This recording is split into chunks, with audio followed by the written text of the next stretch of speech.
గత 4, 5 రోజులుగా కురుస్తున్నటువంటి వర్షానికైతే కామారెడ్డి జిల్లా పూర్తిగా అతలాకుతలమైపోయినటువంటి సిచ్యువేషన్ కనిపించింది. అయితే ప్రస్తుతం దోమకొండ మండలం సంగమేశ్వర్ గ్రామానికి చెందినటువంటి బాలరాజు అనేటువంటి వ్యక్తి స్థానికంగా కామారెడ్డిలోనే తుఫాన్ వెహికల్స్ ఏవైతే కార్లు ఉంటాయో వాటికి మెకానిక్‌గా కూడా అంటే దానికి సంబంధించినటువంటి మెకానిక్ పని కూడా చేస్తుండేవాడు. అయితే వినాయక చవితి రోజు తన ఇంటి నుండి వినాయక చవితికి గణేష్‌కి పూజ చేయడం కోసం అని చెప్పి తను పూజా సామాగ్రి తీసుకురావడం కోసం అని వెళ్ళి సంగమేశ్వర్ గ్రామ శివారులో వరదలో చిక్కుకొని తను ప్రాణాలు కోల్పోయాడు. ఈరోజు ఉదయాన్నే పోలీసులు తన మృతదేహాన్ని సుమారుగా 2.5 కిలోమీటర్ల అవతల గుర్తించినటువంటి పరిస్థితి ఉంది. ఒకసారి మనము బాలరాజు ఇంటి వద్ద ఉన్నాము. తన భార్య, తల్లి పూర్తిగా కన్నీరు మున్నీరుగా విలపిస్తున్నటువంటి పరిస్థితి కనిపిస్తూ ఉంది. అమ్మ, అసలు ఎప్పుడు జరిగింది? ఎందుకు బయటికి వెళ్ళాడు బాలరాజు? గణపతికి పూజ సామాన్ తెత్తని పోయిండు సార్. తెత్తే పోయేటప్పుడు పోయిండు, వచ్చేటప్పుడు ఆయనతో వాగు వచ్చింది, అందులో వాగులో ఎక్కిపోయినా అని చెప్పిండు. నేను ఫోన్ చేస్తే ఇంకా రాకపోతే అని అంటే, నేను వాగులో ఈడ రేకుల కొట్ట మీద ఉన్నా, నేను వాగులో ఎక్కిన రూప అని చెప్పిండు. మళ్ళీ నేను మా తమ్మునికి ఫోన్ చేసి మళ్ళీ రిటర్న్ చేసే వరకల్లా ఏమో నేను బతుకుతున్నా లేదు, నన్ను కాపాడుండ్రి నడుచుకుంటున్నా ఆయనతో ఫోన్ స్విచ్ ఆఫ్ అయింది సార్.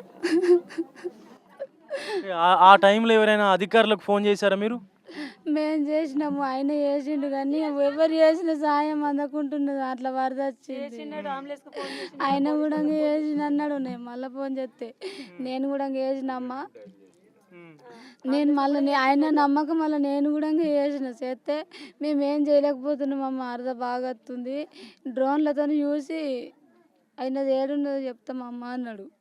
ఆవుల కొట్టం మీద ఎక్కాక మీకు ఫోన్ చేశారా? ఆవుల కొట్టం ఎక్కాక ఫోన్ చేసినాము. కాపాడుండ్రి అని అన్నాడు. నాతో కూడా ఏడ్చిండు.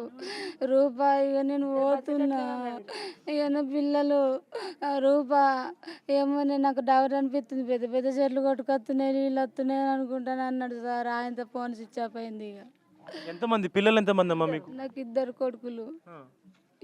ఆయన చేస్తేనే కుటుంబం వెళ్తుందా? ఆయన చేస్తేనే మెకానిక్ పని చేసి ఆయన తీసుకొచ్చిన డబ్బులతోనే మేము బతుకుతాము. సో పరిస్థితి అత్యంత దారుణంగా ఉందని చెప్పాలి. ఒక్కగానొక్క కొడుకు ఈరోజు ఆ తల్లిని ఇక్కడ ఒంటరిగా వదిలేసి వెళ్ళిపోయినటువంటి పరిస్థితి కనిపిస్తుంది. భార్య, చిన్నపిల్లలు ఉన్నారు, 2 మగపిల్లలు ఉన్నారు. ఆయన చేస్తేనే కుటుంబం గడుస్తున్నటువంటి పరిస్థితి కనిపిస్తున్నటువంటి సిచ్యువేషన్ కూడా ఉంది. సో ఒక్కసారి తల్లితో కూడా మాట్లాడేటువంటి ప్రయత్నం అయితే చేద్దాం. అమ్మ, మీకేమైనా చెప్పాడా బాలరాజు వెళ్ళే ముందు?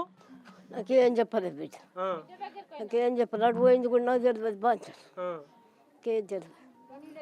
ఇట్లా పోయిండాలి ఫోన్ చేస్తే మీరు ఇక్కడ లేరా, ఇంట్లో లేరా అప్పుడు?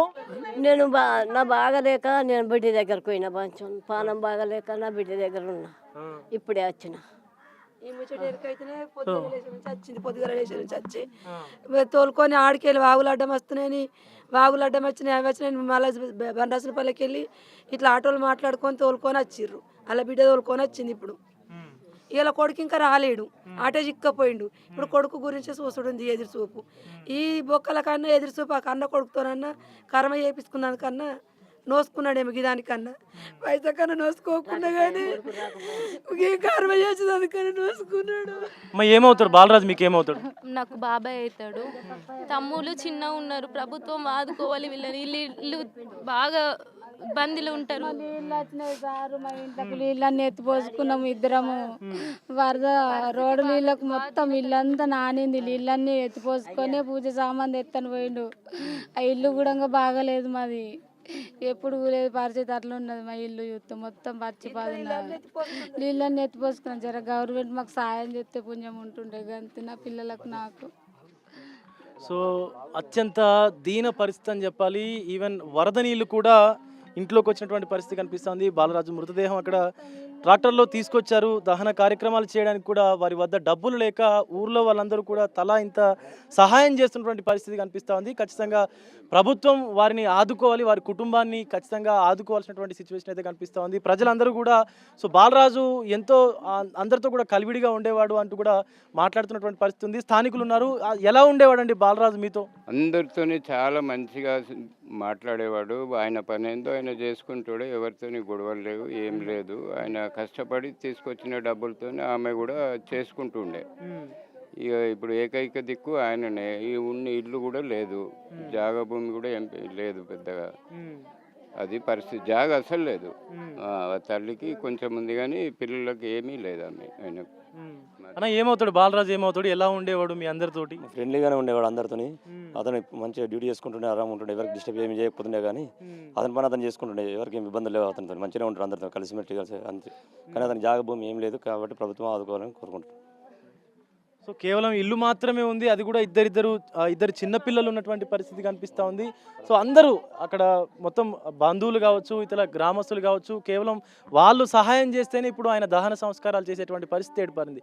సో ఖచ్చితంగా ప్రభుత్వం వీళ్ళ గురించి ఆలోచించి వాళ్ళని ఆదుకోవాలంటూ కూడా గ్రామస్తులందరూ విజ్ఞప్తి చేస్తున్నటువంటి పరిస్థితి కనిపిస్తూ ఉంది. కెమెరా పర్సన్ సురేష్తో విజయ్, బిగ్ టీవీ, సంగమేశ్వర్ నుండి.